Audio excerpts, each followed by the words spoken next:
Hello friends, మనం చెప్పబోయే app పేరు ఏంటంటే ఇప్పుడైతే మనం ఫోటో క్లీన్ చేసే యాప్ పేరు మాట్లాడుకుంటున్నాం మనమైతే ఫ్రెండ్స్.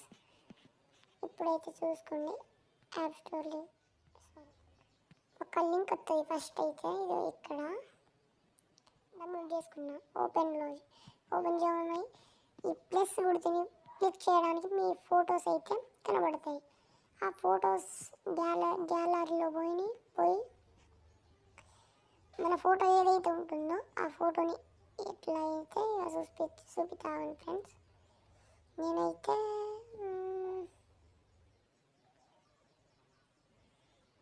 ఒక ఫోటో ఎడిట్ చేస్తాను ఫ్రెండ్స్. ఇక ఎడిట్ చేస్తాను ఫ్రెండ్స్.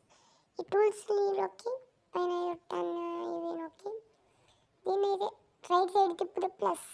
ఓకే, నేనైతే దీన్ని అయితే 8 మీద చేసుకుంటున్నాను. సెకండ్ అయితే దీన్ని కూడా ప్లస్, దీన్ని కూడా ఒక 70 తీసుకుందాం, 67. దీన్ని అయితే కొంచెం 45, దీన్ని అయితే కొంచెం మైనస్ ప్లస్ మీరు ఎట్లా కావాలంటే అట్లా పెట్టుకోండి ఫ్రెండ్స్. నేనైతే 100 పెట్టుకున్నా. దీన్ని అయితే ఒక 54, దీన్ని 44, దీన్ని అయితే ఇక మనం -30 మీద పెట్టుకుందాం ఫ్రెండ్స్. Okay ready friends.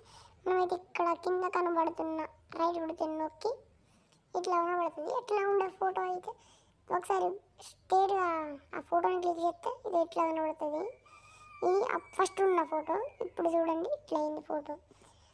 మీకే కనుక ఇది ఓన్లీ ఫ్లవర్సే కావాలనుకుంటే నెక్స్ట్ వీడియోలో చూపిస్తా ఫ్రెండ్స్. ఓకే ఫ్రెండ్స్, ఇక ఇక్కడ లాస్ట్ చూడండి ఫ్రెండ్స్, కింద దాన్ని నొక్కిన తర్వాత ఇక్కడ సేవ్ అని ఉంటుంది, సేవ్ నొక్కేయండి. ఈ ఫోటో ఇక చూసుకోండి, దీంట్లో అయితే వచ్చేస్తుంది. ఇది వచ్చింది ఫ్రెండ్స్, చూసుకోండి. Bye friends, like share subscribe చేసుకోండి ఫ్రెండ్స్. ఇప్పుడు ఆ 40 సబ్స్క్రైబ్స్ మాత్రమే ఉన్నారు friends. Please friends, like share subscribe చేసుకోండి.